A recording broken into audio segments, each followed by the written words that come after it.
Okay, so today we are going to discuss the divergence theorem, section 16.9 in Stewart, and the last section of this vector calculus discussion.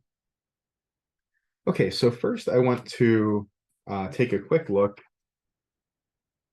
at how the divergence theorem relates to Green's theorem, which we've seen already. We can recall Green's theorem said that the integral over a boundary of a two-dimensional domain of f dot dr was the integral of the domain of qx minus py dA, where f is p comma q. And remember that we rewrote this in a slightly different version. We rewrote it as a surface integral over boundary of d, f dot n ds. And we showed that that was equal to the double integral over the domain of the divergence of f dA. And that's what we're going to be looking at today with the divergence theorem. We're going to see that the divergence theorem really is just this idea of a line integral, a one-dimensional integral over a closed boundary of something being related to a two-dimensional integral over an area of the divergence. If we step all of that up one dimension, what the divergence theorem says is that the two-dimensional surface integral over the boundary of the volume E, so this is a closed boundary enclosing a volume. So that surface integral over the boundary of E of f dot ds, which remember is just f dot n d little s, or not d little s, but d non-vector s, d scalar s. The divergence theorem says that that surface integral is equal to the triple integral over the volume E of the divergence of the three-dimensional vector field f dv. Really says basically the same thing as Green's theorem up here, just scaled up a dimension. Okay, let's take a look at a sketch of a special case of a proof. We're not going to go through all the details of this proof, and we're not going to prove this in general, of course. But I think we'll see a pretty similar theme when we take a look at the mechanics of how this proof works. So we're going to look at the special case of a rectangular box, A comma B cross C comma D cross E comma F. In other words, X is going to be in the interval AB, Y in the interval CD, Z in the interval EF, and they're all independent of one another. So we're looking just at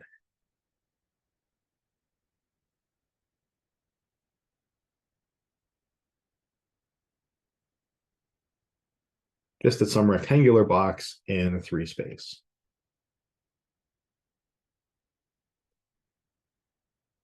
And what does the divergence theorem say? Well, on one side, we have a surface integral. So it says that the double integral over the boundary of E,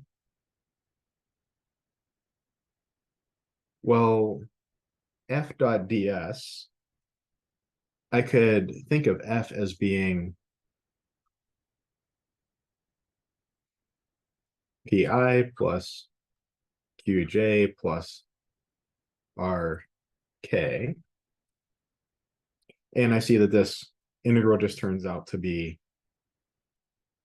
pi dot ds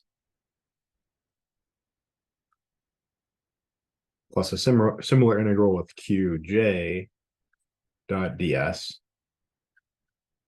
and a similar integral with rk dot ds. So that's what my surface integral turns out to be, the left-hand side, if I break things up this way. And these are boundary of E, not boundary of S. And then my right-hand side, my triple integral, the divergence of f is, well, divergence is linear. So that's just the divergence of pi plus the divergence of qj plus the divergence of rk. So our claim is that this is the triple integral over E of divergence of pi dv, and then similar statements for the other two. And what we're going to do is focus on equating the first two. We're going to show that these two are equal, and then a similar argument would apply to these two and those two, and we would get the whole divergence theorem for this special case by the argument that we're going to provide and two similar arguments. Okay.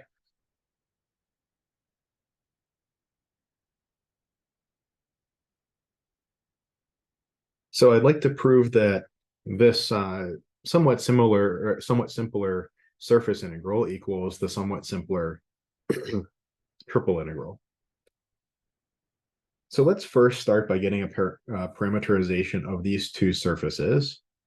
We're going to call this front surface maybe S sub f, and this back surface S sub b for front and back. These are the surfaces that are that have a normal in the I or negative I direction. So my front surface has a normal in the I direction, and my back surface has a normal in the J direction. We're taking outward normals here because we have an enclosed volume. So the front, its normal is, oh, I said J, not J, that's should be negative I. For some reason, I conflated that in my mind.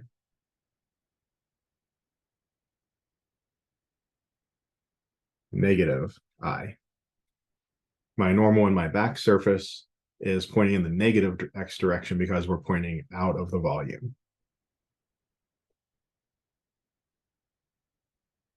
So let me call this normal for the front and normal for the back.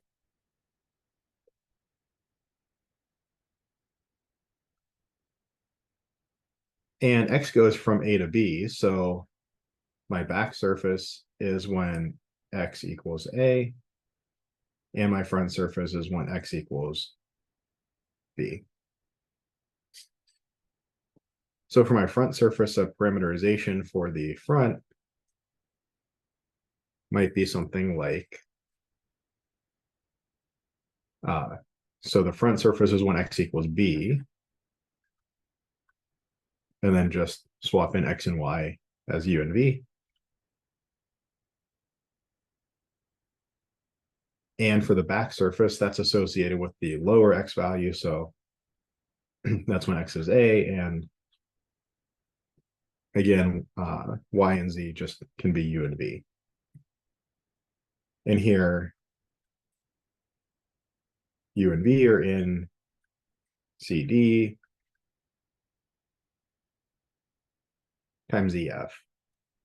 So u is any number between C and D, v any number between E and F, and they're independent of one another. And that's for both cases, the same u and v bounds apply. Okay, so looking at my surface integral, what do I get? I get the double integral of these two combined surfaces, the front and the back combined, of pi hat dot ds.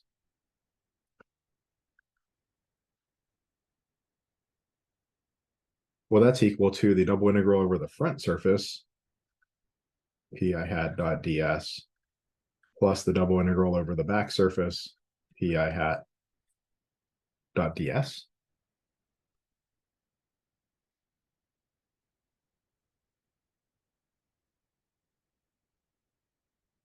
But I know that the front surface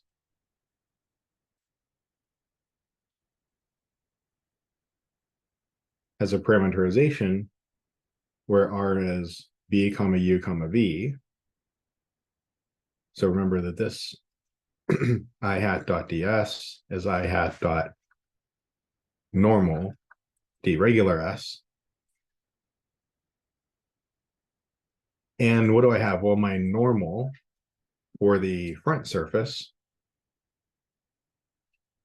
is just I. So I hat dot I hat, that's just one. So this turns out to be the double integral over uv in this region of p. Now I have to be a little bit careful here. This isn't p of x, y, z. It's p of, on the front surface, b comma u comma v. And that's, we could call it dA or du dv, just to be explicit about what variables we're using here. And this is a d little v, not d volume. Now for the back surface, we do something similar. We end up with a double integral over uv.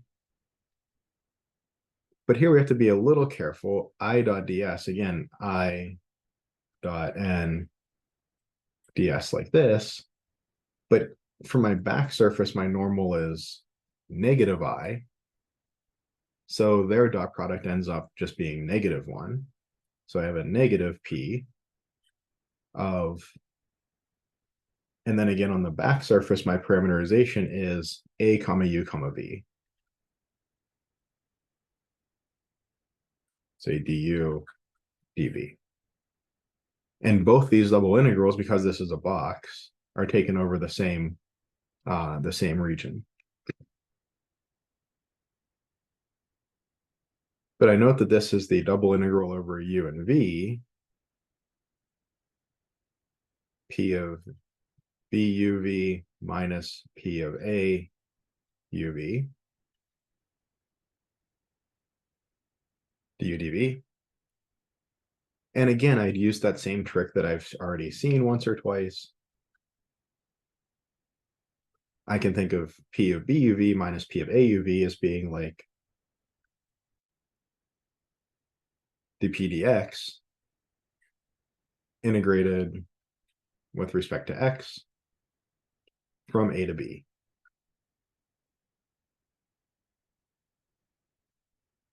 And du dv.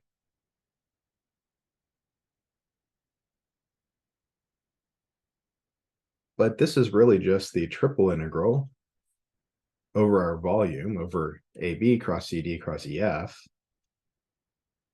of dP dx dV.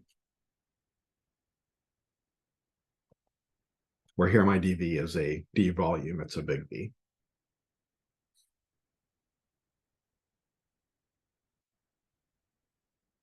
But what is the divergence of P of xyz times I hat?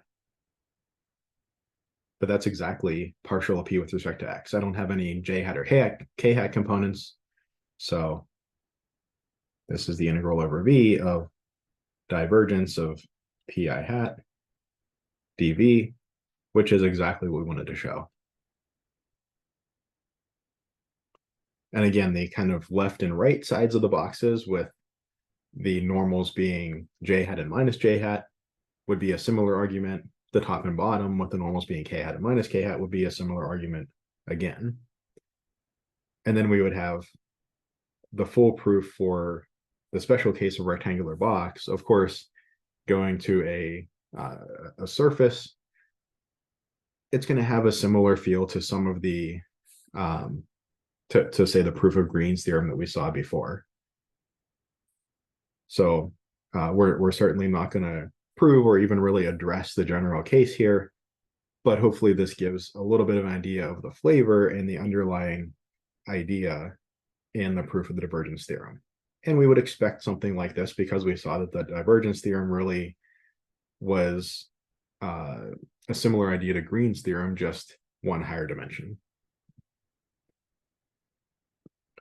Okay, so let's look at a couple examples.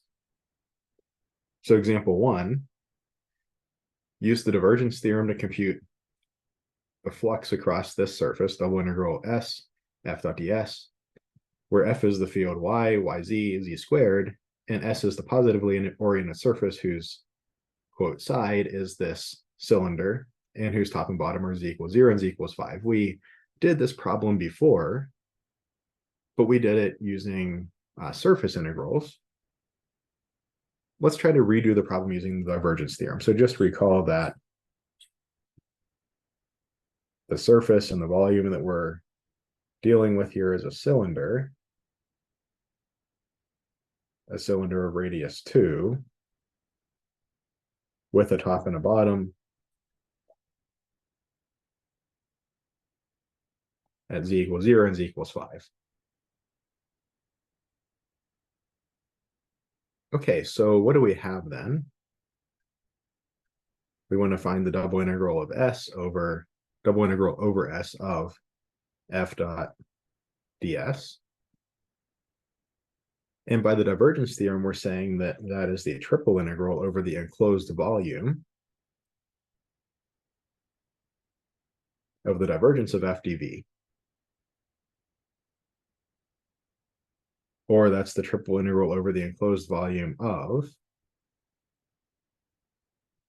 partial of the first with respect to x is 0. Partial of the second with respect to y is just z. And the partial of the third with respect to z is 2z dv. Well, this is the triple integral of 3z. How do I want to integrate this volume? Well, it's a cylinder, pretty clearly cylindrical coordinates is going to be the way to go. So I note that I note that z goes from 0 to 5. I note that r goes from 0 to 2. And I note that theta goes from 0 to 2 pi. And in cylindrical coordinates, I pick up an r, say dz, dr, d theta. So z going from 0 to 5, r from 0 to 2, theta from 0 to 2 pi.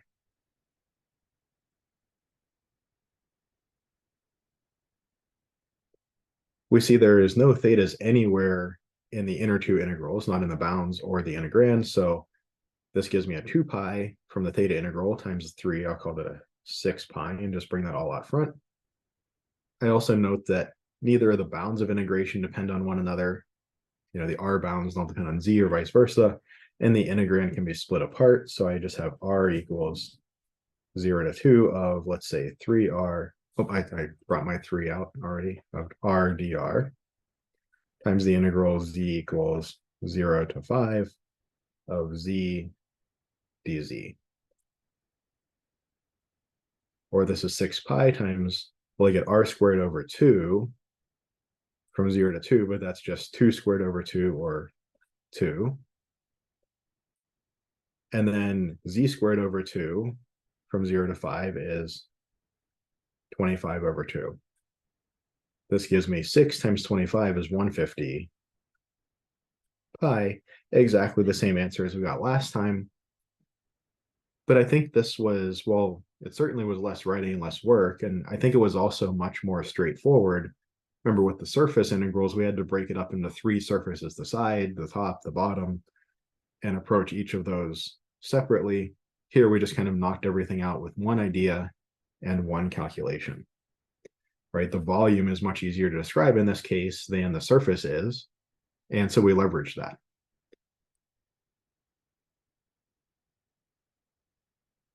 Okay, so another example that we've seen, well, I guess we've seen part of this before. Example 2 here, use the divergence theorem to compute the flux across the surface given by an upper surface that's this parabolic shape, and the lower surface z equals 0, where a fluid of unit density is flowing according to the vector field x, y, z.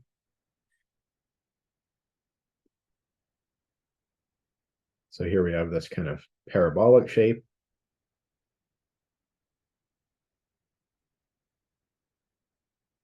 And here we also have a bottom surface so that we have an enclosed volume.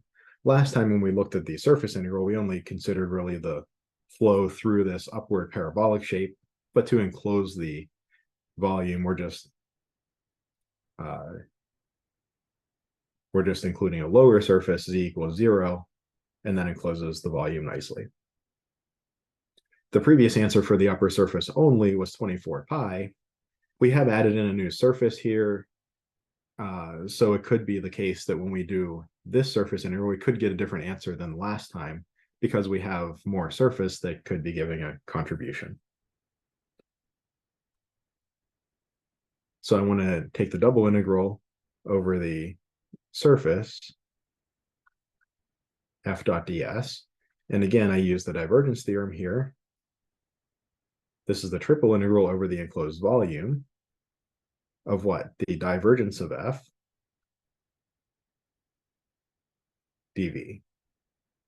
But what's the divergence of f? The divergence of the first component with respect to x is 1, 1, and 1.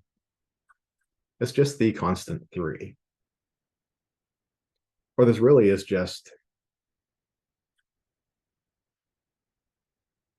3 times the volume of this parabolic type shape. Okay, how can we find the volume? Well, again, I'll probably just go with a cylindrical coordinate setup.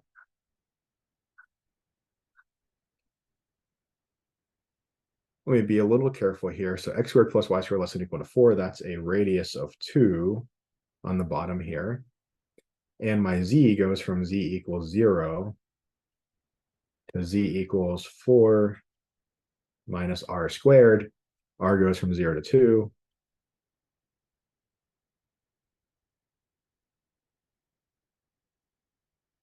And theta 0 to 2 pi. I do want to go all the way around.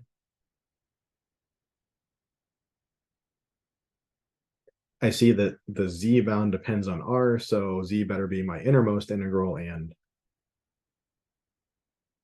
r will be my second one then.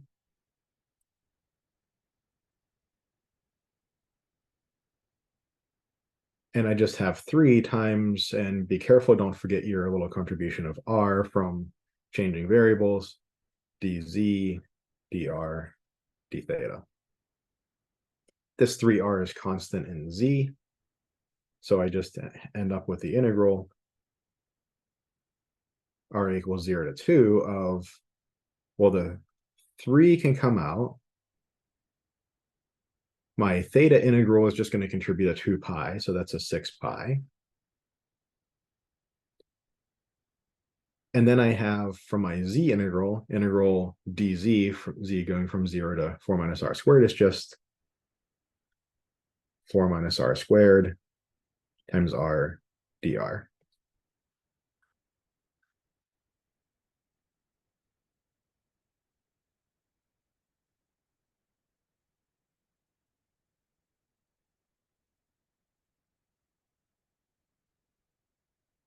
And this gives me 2r squared minus 1/4 r to the 4th, r going from 0 to 2, or 6 pi times, what is that, 8 minus 2 squared over 4 cancel, and then I'm left with 2 squared, so 8 minus 4. So I actually get the exact same answer of 24 pi. As a small exercise, it's not that hard to see, but convince yourself that the surface integral over this little circle down here, over the z equals 0 boundary, the bottom, is 0. So convince yourself that the flux across that bottom surface is 0, and therefore it makes sense that we got the same answer in both cases. We got the same number in both cases, even though this was a different problem. You know, before we didn't have an enclosed volume. Here we do, but we get the same numerical output either way. Okay, so we've seen how using the divergence theorem can make things go maybe a little more easily sometimes. There are also some important applications of the divergence theorem to the applied fields, to things like physics and engineering and so on. So when we introduced the idea of the divergence, we kind of said that it was, we introduced it with the idea of kind of a source and a sink. In other words, we drew a little circle and we said if it tends to be the case that more vector, more stuff, whatever it is flowing out of the circle than flowing in, then we consider that a source and we say it has positive divergence around that point, and vice versa for a sink. And we described kind of adding fluid in or taking fluid away at that point, or maybe a gas getting more or less dense, getting colder or hotter at that point. So we kind of qualitatively use this description, and we maybe did tie it to the divergence of a couple of specific vector fields, but let's speak a little more generally here. So what do we have? The divergence theorem says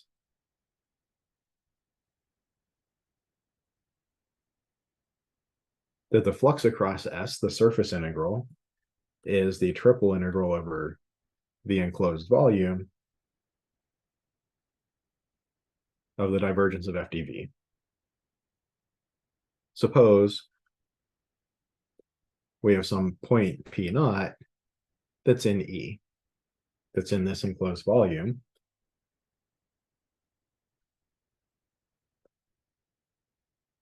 And that the volume of E is fairly small.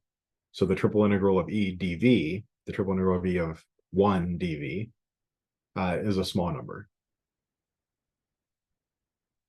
Then what do we have? Well, from just basic ideas of integration,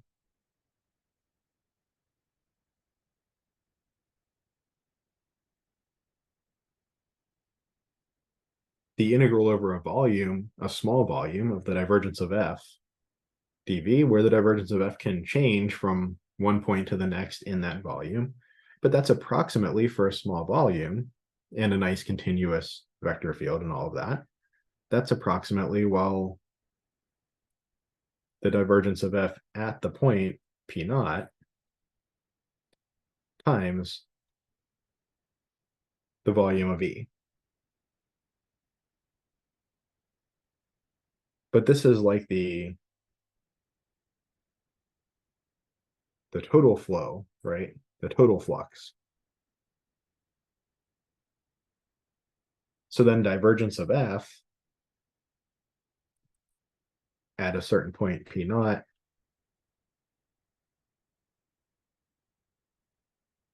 it looks like total flow over volume.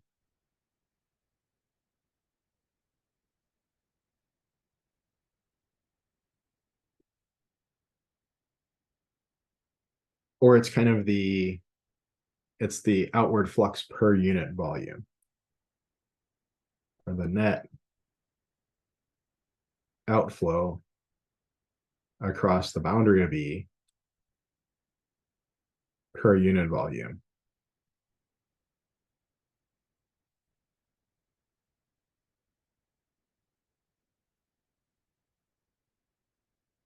Or kind of specifically, we would say that the divergence of f at P naught, we could say is the limit as the volume of E goes to 0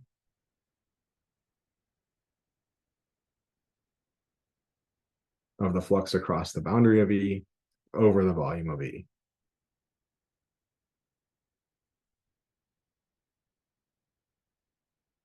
So we can think of the divergence this way.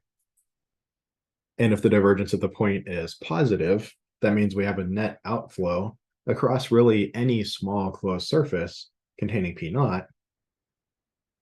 So that P naught is a source. It is pushing whatever the vector field is measuring outwards, of pushing fluid outward or something like that. It's contributing additional fluid or liquid or whatever to the system.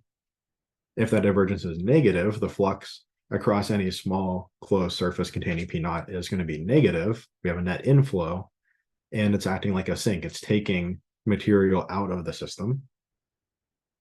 And if the divergence is 0, well, we kind of have a balance. We're not taking material out or adding material in. And in fact, if the divergence is 0 across the whole field, we call it an incompressible field.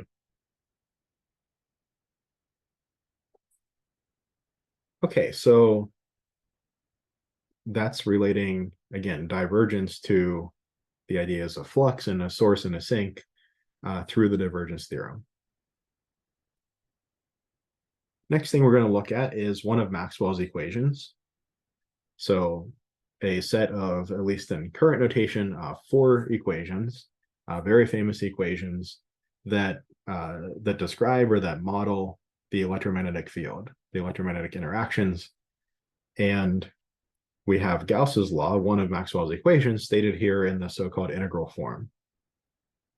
As a note, the argument that we're going to make here can really be applied to any inverse square field, such as Coulomb's law, which is, in a sense, just equivalent to Gauss's law, or say a gravitational field. So these ideas do apply more generally.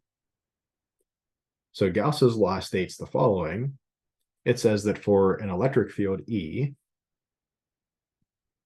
the flux of the electric field across a boundary curve or a boundary surface S, so the surface integral E dot NDS, equals the volumetric integral, the triple integral, of 1 over epsilon naught of rho dV. Here, epsilon naught is a universal constant called the permittivity of free space. Rho is the charge density per unit volume. So if I imagine that I have some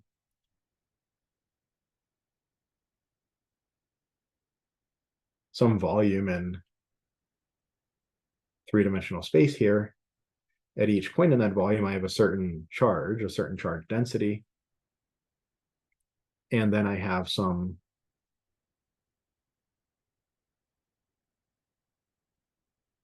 electric field leaving this enclosed volume, or electric field lines leaving the enclosed volume.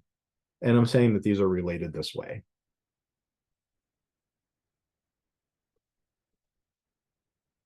Okay, so let's investigate this a little bit. Well, this is what Gauss's law says. So this isn't so much a mathematical result as it is a physical result. It's something that somebody came up with this idea and did experiments and showed that it holds at least approximately in the real world.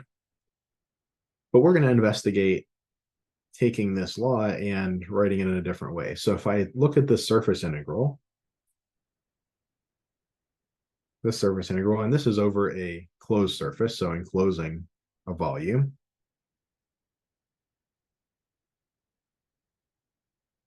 Of E dot NDS, well, the divergence theorem says that I can write this as a triple integral over a volume, grad dot E dV. So on one hand, my divergence theorem just says this is a mathematical result. This is just another way to say the left-hand side, another way to say that surface integral, what it is. But Gauss's theorem, or Gauss's law, I guess, Gauss's law, says that this is equal to 1 over epsilon naught, the triple integral of V, of rho dV. And importantly, it's not that this holds for just a specific volume, just a sphere of radius 1 or something like that, but this holds for an arbitrary volume V. If I have 2 integrals equal to one another for some specific volume, that doesn't tell me very much. But if I have 2 integrals equal to one another for any volume V that I pick for an arbitrary volume, well, then my integrands have to be the same.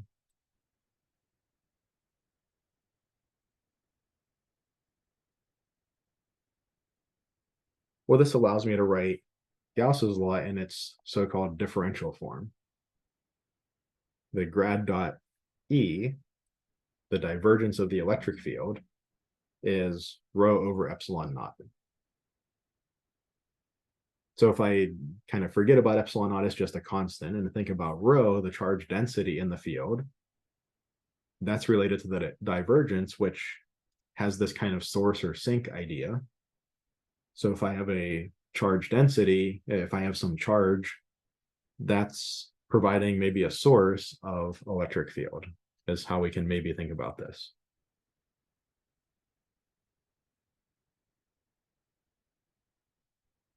Okay, and as an aside, if you're interested in this, you can look in, physics textbooks. You can look at those supplemental textbooks that I've mentioned, Student's Guide to Maxwell's Equations and div grad curl and all that. You might see or have seen these ideas come up in your physics classes or engineering classes. So we're not going into the whole physics side of the interpretation of all of this and everything, but just showing you some of the math behind some of these physics ideas.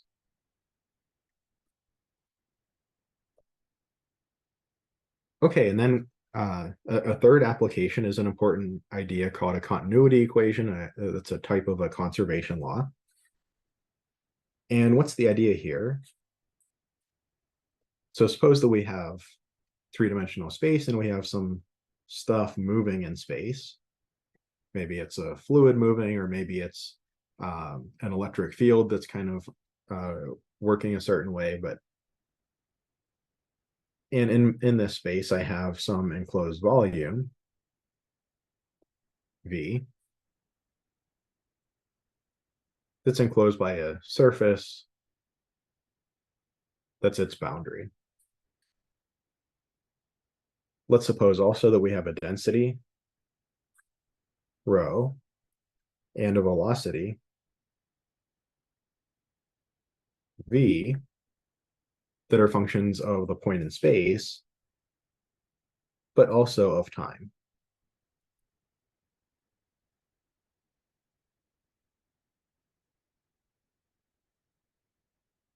So we've got a time variable here as well.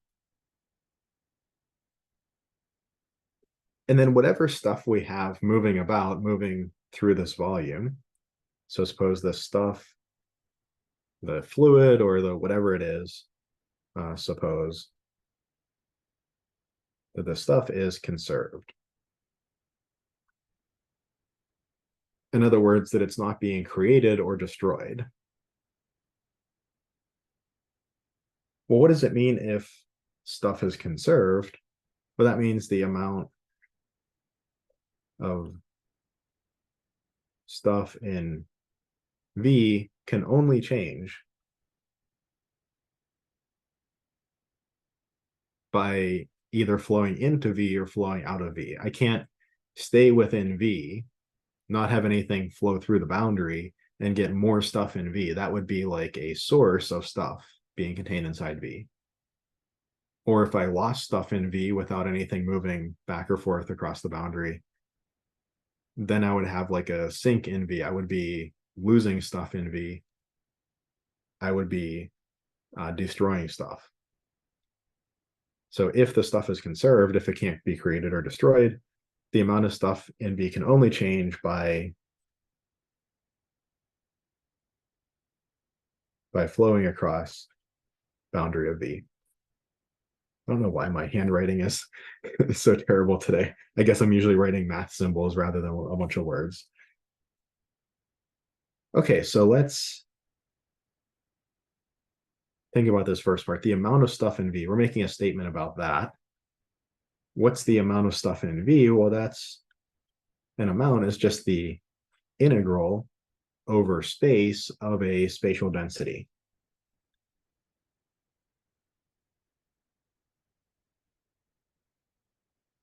And to be clear, V here is a volume.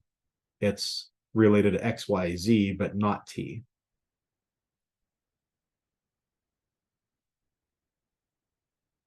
So we're not saying that we have some kind of, four integrals here. This is a triple integral over X, Y, and Z, but T is just kind of coming along for the ride. So this is going to be some function of T. that we end up with once we do this triple integral.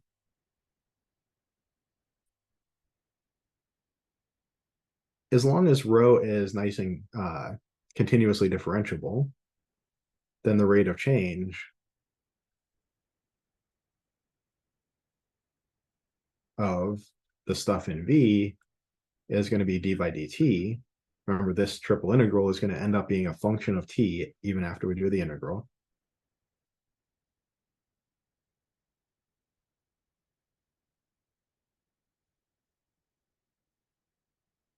But I can move this, again, as long as rho is nice, I can move this derivative inside of the integral.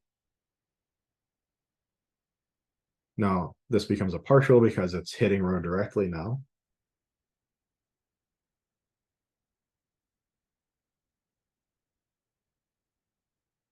So I see that the rate of change of stuff in V has to be the integral of the partial of rho with respect to t.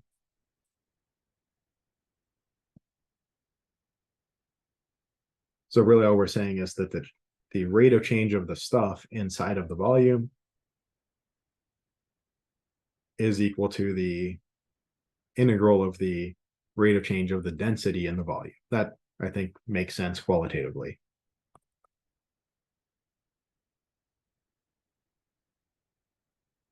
Let's look at this second part then, flow across the surface, the boundary of V.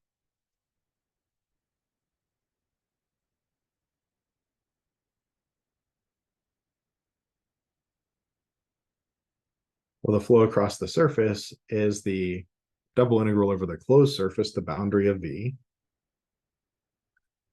of rho V. So here we have a velocity. We have stuff moving with a velocity. So we have a velocity field that we're integrating over.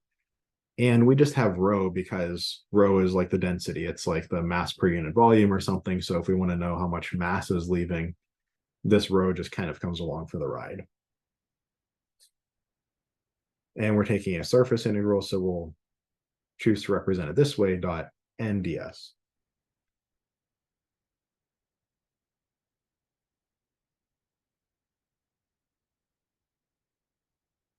And from our claim up here, that stuff is conserved, and therefore the amount of stuff in an enclosed volume can only change by flowing across the surface of the volume. So this, we might call this the claim.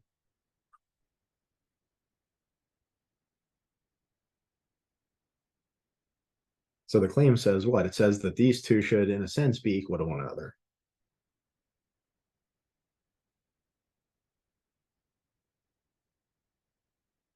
I have to be a little bit careful, I suppose, because if the stuff inside the volume is decreasing, then that means I have a positive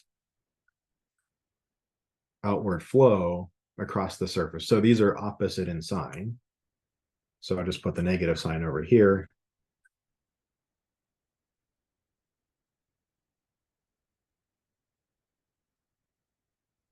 So my claim says that these two things should be equal.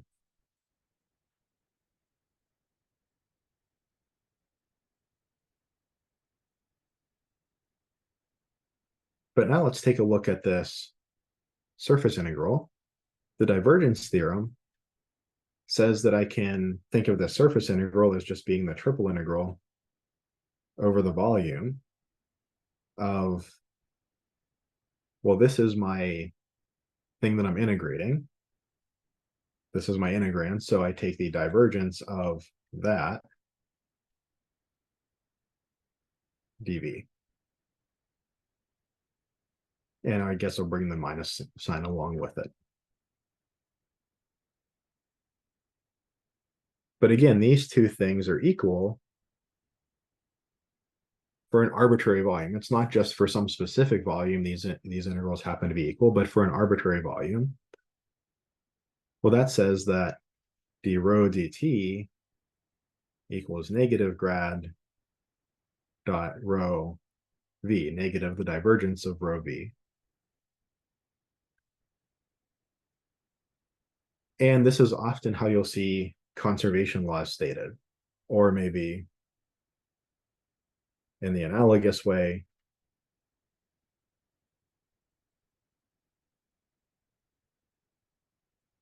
that we basically have a relationship where some derivatives related to each other are zero. So the rate of change of something is zero. And if you look up, say, the Wikipedia page on conservation laws or continuity equations or something like that, you'll see this equation on those pages. Or if you look up those ideas in a sufficiently advanced physics textbook, physics talks about conservation laws all the time. So there are obviously more and less technical formulations of these ideas.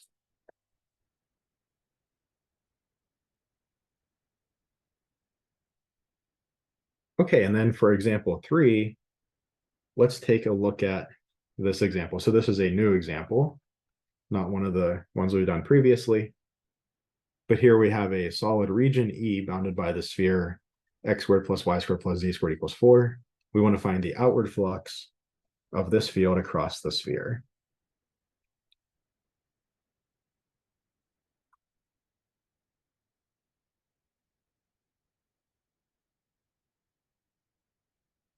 So again, this is what I want to find. That's the outward flux of the field across the sphere. And I'm going to choose to use divergence theorem to do this. So that's the triple integral over E of the divergence of F.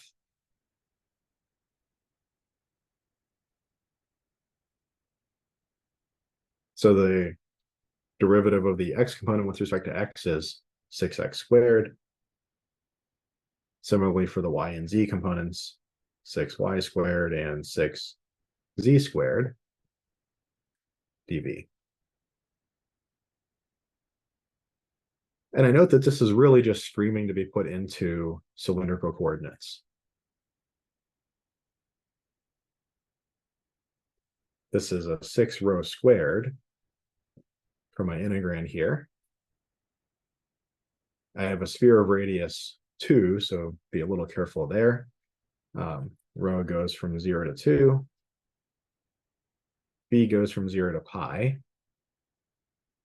And theta from 0 to 2 pi. Remember, phi doesn't go to 2 pi because then if we took theta from 0 to 2 pi as well, we'd trace out the sphere twice.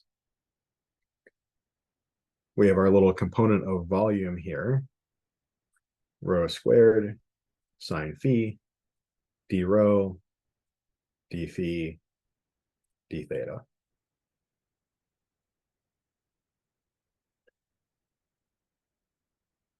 And this integration is fairly straightforward to do. We end up with 3 times 2 to the 8th over 5 times pi.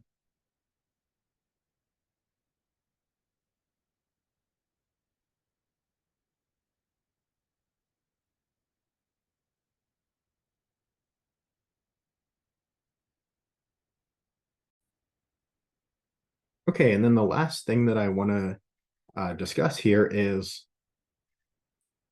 just again, a summary of the relationships between these fundamental theorems that we've talked about really throughout all of calculus, but we've seen quite a few of them recently. So let's take a look at our fundamental theorems and their form, where they all have this form that the integral of a derivative over some oriented domain equals the integral over the oriented boundary of the domain. So thinking all the way back to the standard fundamental theorem of calculus, integral a to b of f prime of x dx equals f of b minus f of a.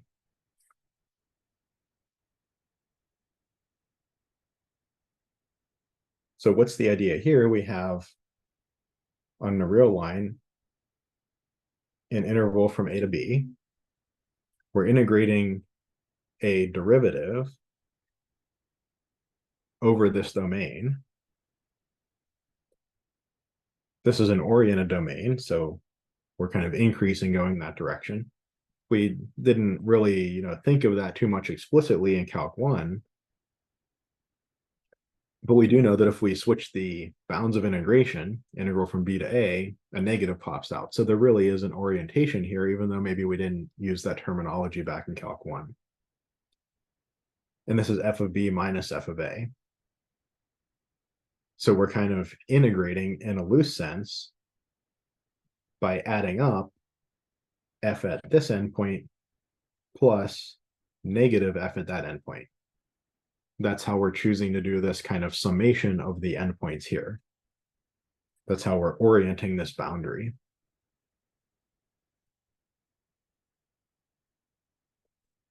What did we have as our maybe first generalization of this? Well, we had the fundamental theorem of line integrals. We said if we have a curve, if we integrate over a curve, grad f dot dr, well, that's what? That's f at, say, some initial point or some terminal point, call it b, minus f at some initial point a. So here I have point A, point B. My curve is oriented going from A to B. This could be in two-dimensional space or three-dimensional space or some other number of dimensions. And again, similarly up here, we kind of integrate or we add up over the boundary, just A and B, in the sense that we take f at terminal point minus f at initial point.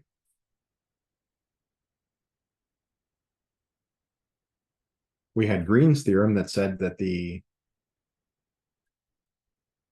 double integral over a domain of qx minus py dA. So here we have a two-dimensional domain. Well, that's equal to the integral over the boundary curve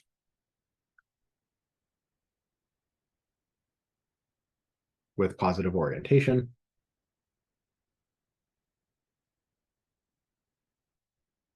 of f dot dr.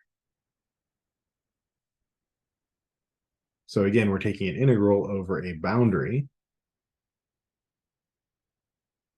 and equating that to an integral over a domain where the integrand is a derivative of some sort. In this case, it was kind of the curl in a sense, that type of a derivative. We saw Stokes' theorem, which was just kind of a more straightforward generalization of Green's theorem, I suppose. That the double integral over a surface of curl f dot ds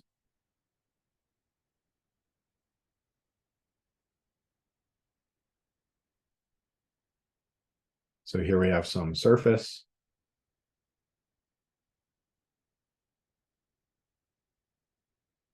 This feels like Green's theorem, but just instead of restricting ourselves to a completely flat surface, we're allowing that surface to curve a bit.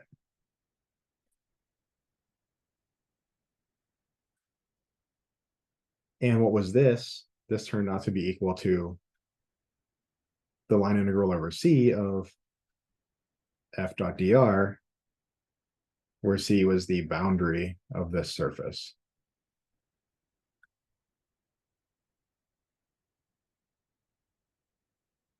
So that was what Stokes said. It said something that feels very similar to the basic statement of Green's theorem. And then finally, the divergence theorem. Again, after we had rephrased Green's theorem in its couple of vector forms, one of those forms, the normal form, looked a lot like the divergence theorem. So what does the divergence theorem say? It says the triple integral over some volume of the divergence of f dv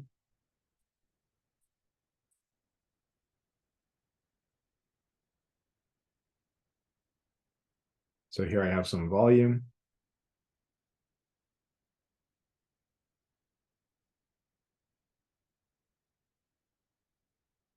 And I have a surface that's the boundary of the volume. So this triple integral of the divergence of the derivative, another type of derivative, turned into a double integral, a surface integral, over the closed boundary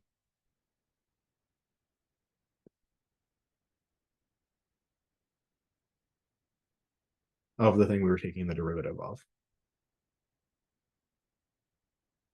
And we said the orientation was kind of this outward orientation. So I think it's kind of interesting that, all of these 5 very important theorems in calculus, they really all have the same form, even though maybe at the surface level they look so different. They're really all kind of doing something very similar. So I think that warrants just noting here at the end of this. I think it's just a nice way to wrap up this section and these ideas and really this discussion of vector calculus. Okay, so that was the divergence theorem, and that wraps up our discussion of vector calc.